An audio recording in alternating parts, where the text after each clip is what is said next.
Good evening, everybody. This is Robin for another edition of Horror Pop After Midnight. And my guest tonight is producer Jeff Winkleman, who is also part of the Fright Film Competition, where they show some great independent horror film festival, in every October. How's it going? Hey, Robin, good. We're doing real great tonight. How about yourself? Pretty good. Thank you for coming on. So there's like two other guys that run this with you. How did you guys start the Fright Film Competition? Well, that's a great question. So originally there were four of us, and we are all in the film, audio, video industry one way or another. One of the guys is Bill Anderson. He's a documentary filmmaker from LA who relocated to Cincinnati several years ago. And man, the stories he can tell about some of the stuff he did in LA, I could listen to Bill talk for hours about what he's done of all of it. One of the other guys, Jim Timmerman, he's been in TV and corporate video in Cincinnati for ages, decades, probably. We had a fourth guy that was sort of in with it at the very beginning and then bailed out by the name of Doug Yeager. Great guy. Doug actually passed away last year. We miss him a lot. And then I've been doing anything and everything in the AV film industry in Cincinnati since I was in high school in the 90s and picked up my parents' camera and got started making, silly films for school projects and stuff like that. So, fate, circumstances, whatever, brought us all together probably, I don't know, I want to say like 15 to 20 years ago. And I don't know, about 6 years ago or so, we were all just sitting around over breakfast, just getting together and, keeping tabs on each other. And we're like, man, we need to come up with something that we can do, something to work on together, something that's fun for the community and film related and all that stuff. And we batted around a whole bunch of ideas, and I don't even know whose idea it was at first, but we decided that there was an untapped potential in Cincinnati for a horror film competition of some sort. We'd all worked on other competitions. We'd all worked on the 48-hour project. Some of us enjoyed those more than others.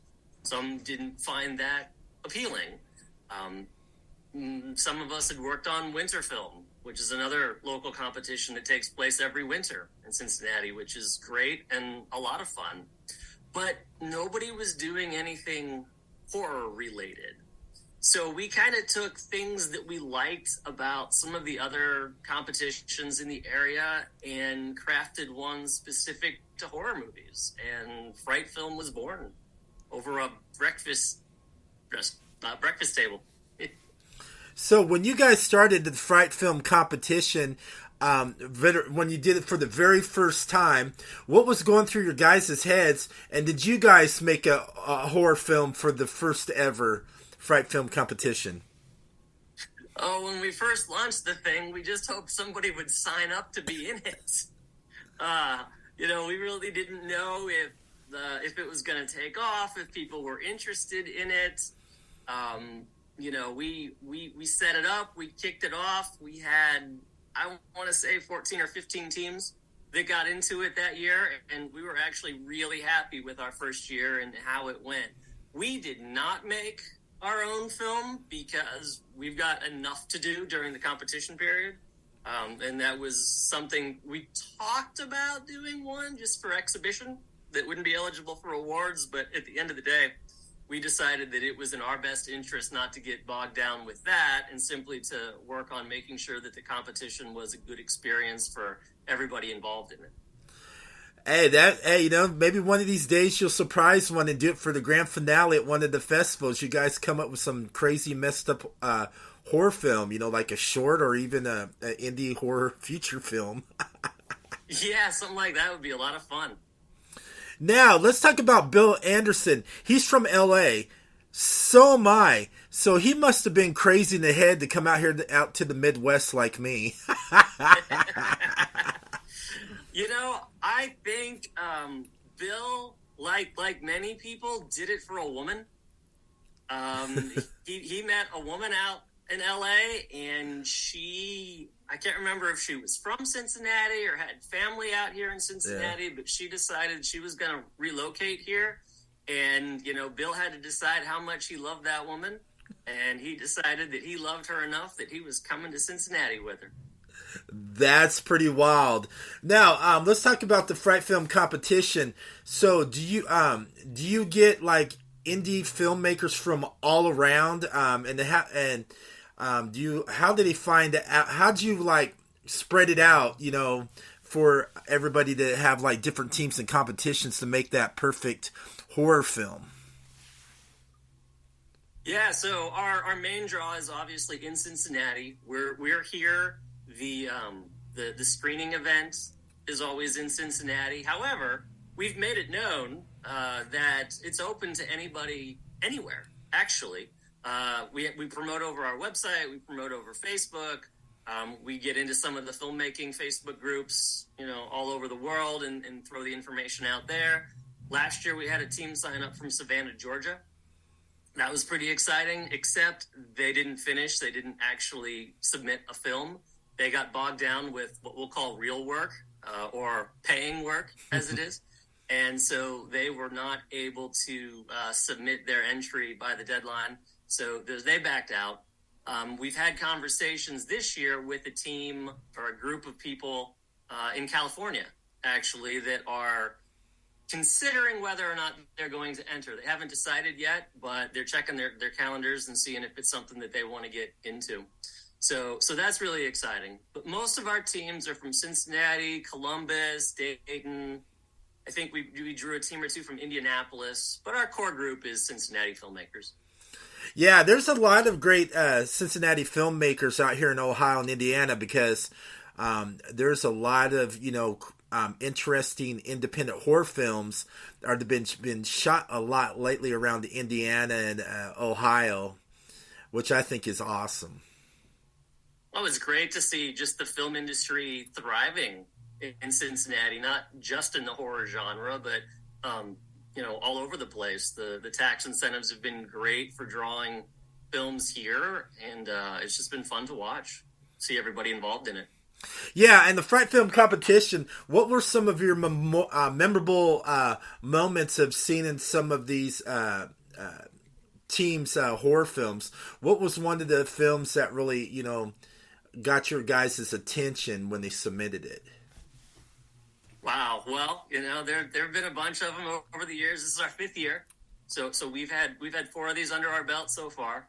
One that kind of stands out is still the winner from the very first year. One of the things that we do is we try to promote college students who are interested in the film industry. And so we've done a couple different things. There is actually a college film competition that happens in Cincinnati called the College Movie Festival. It takes place every spring. And it's many of the local schools, Cincinnati State, UC, Xavier University, Northern Kentucky University, and then a handful of the smaller schools from around the area. And so the students will get together and compete in their own competition. And one of the awards that they give out is an Audience Choice Award. So they screen all the films from all the schools, and the audience who's at the screening event votes. And we decided that we would sponsor that competition by granting free entries to the Fright Film Competition for the teams that won the Audience Choice Awards. So the first year, the winning team was from Cincinnati State, and they went on to compete in Fright Film, and they were the best picture of Fright Film. And they did a really creepy story. They really went all out. It was great to see. And the fact that it was students was really nice too. They were just getting started in their filmmaking careers, and they were really passionate about it, put their heart into it. And it starts off as this family vacation camping trip. Is kind of what it looks like.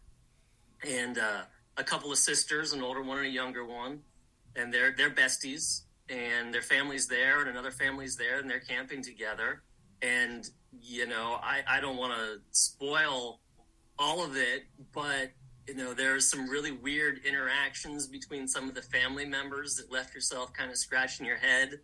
and then the sisters go off one night. They sneak out of their tent one night and go down to the lake, and then it goes wild from there. So yeah, that was a great one, and they won several awards that year, including Best Picture, as I said. What was the name of this film? The film was called The Water Within.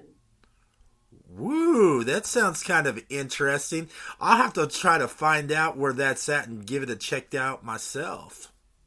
I don't know if it's streaming anywhere. I know they shopped it around to a festival or two after it left our place, but I don't know how much luck they had with that. But it was nice. It was well produced. It looked great. It was creepy, and everything you're looking for in a low budget horror movie. Oh my gosh. That's cool. And I love the award ceremonies too. So when they win awards, do they get like a cool looking statue? Yeah, we've got award. It's a skeleton. We call it the Skelly. And so we give out probably in the neighborhood of 12 to 14 awards each year. I'd have to go back and count those to tell you for sure, but somewhere in that ballpark. So what we do is once all the films come in, they go to a panel of judges, and I want to say we've got something like 25 to 30 judges. Some are in Cincinnati, some are all over the country. We've used our contacts in Atlanta, Chicago, LA. We've got folks, we try to get them away from Cincinnati so the chance of them knowing people here was less so they wouldn't be influenced. And we don't tell who they are for that same reason. And so all of the films really get judged by a really good panel of judges. And so they get judged on things like cinematography, directing, editing. We do acting awards, makeup award, sound, music awards, the whole gamut of awards. And so we usually do the top three films for each category get nominations. And then we announce the winner on the at the awards night. So when people, filmmakers submit their, emissions to you, how many films do you look at to see if they're good enough or not good enough to get into the festival? So is it kind of hard? Well, we work a little bit differently than that. We're not a traditional festival where people just send their films in and we pick our favorites to show. We're an actual timed competition in the same mold as something like the 48-Hour Project or Winter Film. So you sign up in advance for our competition, and it kicks off on August 1st this year. We have a kickoff event at 7 p.m., and we, at that event, and you can attend in person, or we can get all the information out to the teams other ways if they can't make it in person. And at that, we go over all the rules, and we give the teams certain parameters that have to be in their film. Usually it's a prop, usually it's a line of dialogue, and usually it is some kind of cinematic element that has to be in there. One year, the element was a reflection shot. One year, it was an upside-down shot. One year, it was a point-of-view shot. So we give the team some creative parameters that they've got to work into their story somewhere. And then all of the teams who then... so the teams get 2 months. So the films are due back to us on October 1st. So all the production has to take place in that 2 months. And then all the teams that get submitted get judged, and they're all eligible to show at our screening events. We take any rating up through R. We do not screen anything above R, so NC-17 films are out, but mostly that's just for our screening venue. That's pretty good. Why don't you do a subject on a podcaster? Well, that could be fun. We could make that a required character that's got to be in the story. Yeah. Hey, why not? There's some like horror films out there that have like the little podcast or something telling a little story and something crazy happens to them. Absolutely. That's actually not a bad idea. We have not picked our elements for this year yet. We've batted around some ideas, but we haven't locked into them. So, I'll take that to the guys and we'll discuss it. Yeah. So, what are some of the ideas you're going to do for your suggestions? Well, actually, if you go to our website, we've got a poll going right now to pick the required prop that has to be in there. Okay. So you click on the link and see the 10 things that we've got listed. And then, as people vote, we're going to pick the required prop based on the feedback that we get on that poll. Oh, that's pretty interesting. So, you've been in filmmaking for quite some years, all around it, behind it. So what lured you into that type of profession, and how'd you fall in love with horror? So how I got into the profession is kind of a funny story, as it turns out. My day job is actually as a teacher, teaching upcoming filmmakers the arts of film, camera editing, and all that jazz. But I got started in high school. Okay. And I was taking a class that had a lot of presentations where you had to get up in front of the class and do public speaking, which is horror in of itself for a lot of people. And I dreaded getting up in front of a class and speaking. So my parents had a camcorder. So I don't know where the idea came from, but I talked the teacher into letting me and my goofy friends make a video of whatever the topic was, and then simply showing that video instead of speaking in front of the class, because it was a whole lot easier for me to, stick a VHS tape in a VCR at the time and hit play and sit back and watch the video in front of the class than it was for me to get up and speak in front of the class. So I did that, and at first had no idea what I was doing, and really fell in love with the creative process of, making a movie. And those early videos were awful. My gosh, they're still somewhere. I could probably dig some of them up, but they were absolutely trash if you were to look at them today. But that's how I got started. It was me and my goofy friends. We were the camera people and the actors, and there was no tech. There was no lighting. It was camera mics and just as bad as you could get, and edited, hooking up one VCR to another. And it was really bad. But for whatever reason, they really connected with the class and the teacher. Oh, God, I love Mrs. Fluharty. My teacher really embraced that and encouraged me to do more because she loved them. She thought they were great. She thought they really hit, the message that she was looking for in the projects, and she didn't care that I wasn't public speaking, and really encouraged me to go on with that. So I did. And the irony about becoming a college professor who stands up in front of a class and talks all the time is just crazy stuff. So that's kind of like in filmmaking. So your college professor teaches filmmaking and all that too. So I bet you probably have some interesting stories to share too. You probably have that one individual that you pay especially attention to. Oh, you're that guy. Do you ever have one of those guys in your classes? Oh, absolutely. Absolutely. I get all kinds. I find some that just have natural ability. And sometimes it makes me sick because they don't have to work at it. They just get it. Whereas, I might have had to work a little harder than them. And some of those people I see waste it. And that's really tough to watch. But yeah, you get some really talented students who are just gung-ho and super excited.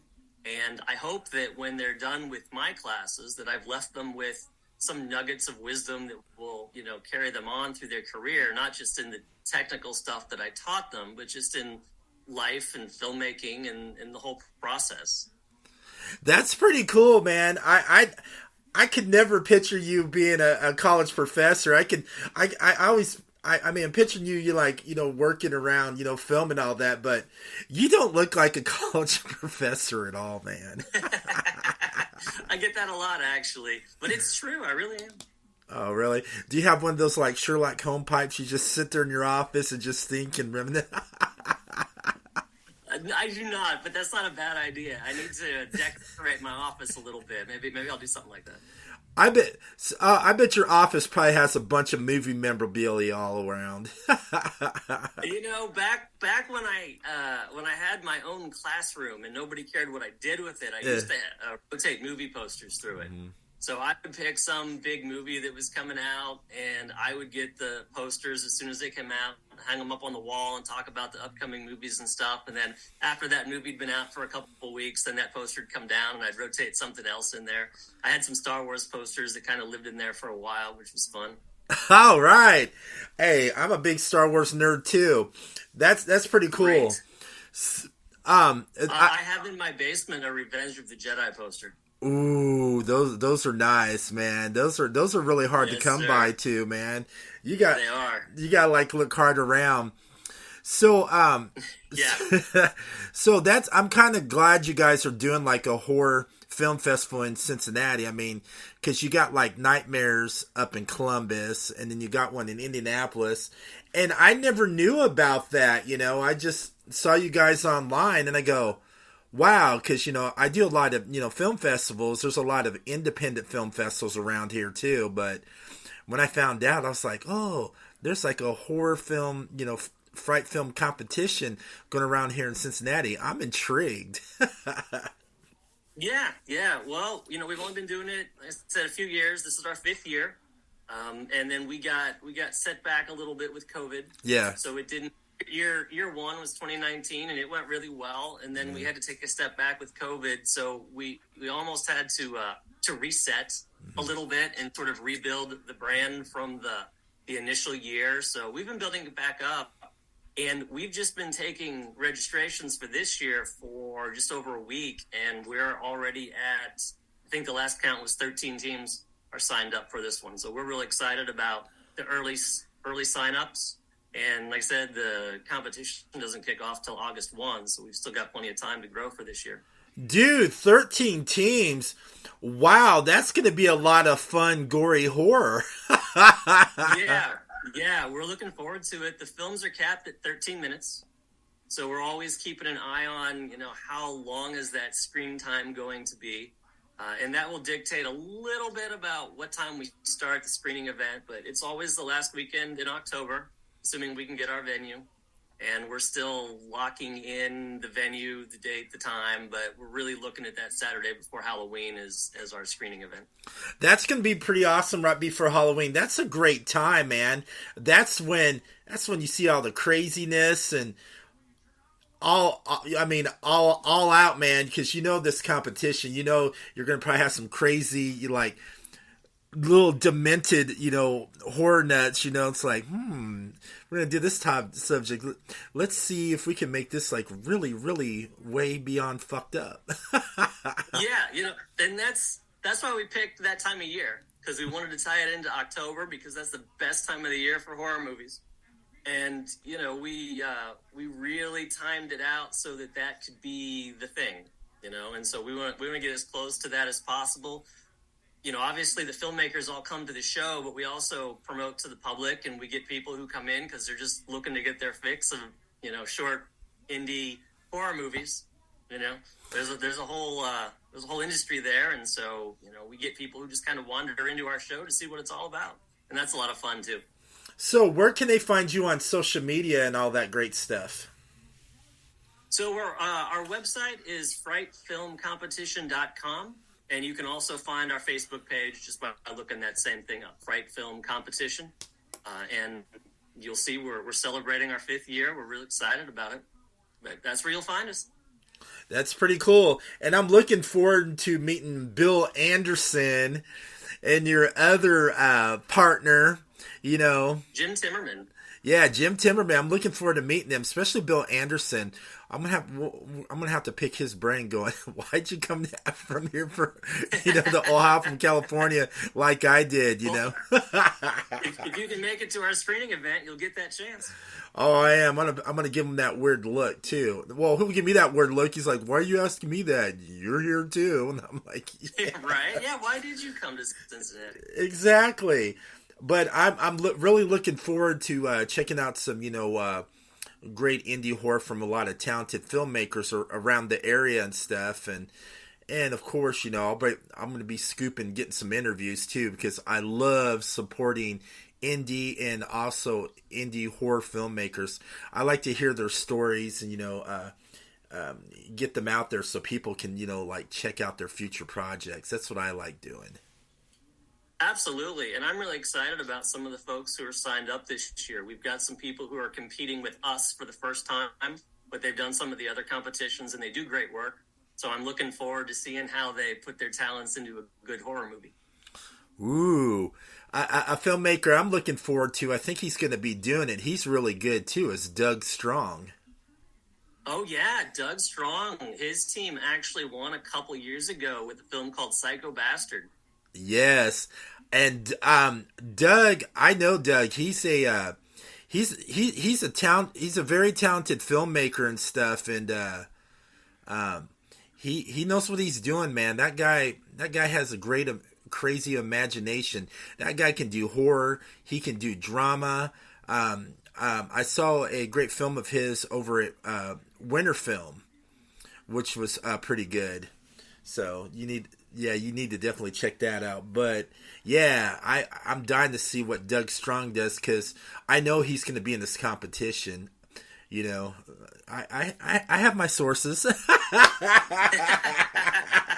Yeah, absolutely. Like I said, Doug won a couple of years ago. We're glad to have him back. He didn't compete last year, but we're happy to have him back. Yeah, Psycho Bastard was a twisted tale, exactly what the title says it is. And it was definitely a fun watch. Oh, I bet it was, because most of his stuff was pretty fun. I mean, that guy, he's just a down-to-earth, genuine guy when you talk to him and stuff. When you meet him, you kind of get like a little intimidated. You're like, oh, what should I say to this guy, And then, when he does his filmmaking, you can tell he puts his heart and soul into it if you watch some of his stuff. No, absolutely, for sure. And, that's the fun part. Everybody who's doing this is doing it just for the sheer enjoyment of doing it. Nobody's making any money on it. They're just doing it for kicks and bragging rights and, our very famous Skelly Award. Yeah, I would love to grab a Skelly Award. Yeah, they got the Emmys, they got the Oscars, and then you can add to that a Skelly. It's great. I got to look at the Skelly Award, and I got to at least hold one and be like, oh, I wonder what this award feels like, Well, hey, you can get into our competition, and maybe you'll win one. Yeah, who knows? Maybe I'll do that someday in the future. Absolutely. Oh, work with Doug. Oh yeah, Doug. Oh, I would love to learn from Doug, man. I would volunteer for that guy, whatever you wanted. Nice. But thank you so much for coming on and talking about the Fright Film Competition and and also sharing your story. How you got into filmmaking and a film college professor. I mean, that's just amazing, man. And like I said, this will be my first Fright Film Competition this year. So I'm going to be getting my cherry popped on that one. So I'm looking forward to seeing some good indie horror. Well, thanks, Robin. Thanks for having me on the show. And, I look forward to seeing you and your listeners either signing up and being on a team or coming to our screening event at the end of October and checking these movies out. It's going to be a great time. All right. Thank you. And everybody else, thank you for listening to Horror Pop After Midnight.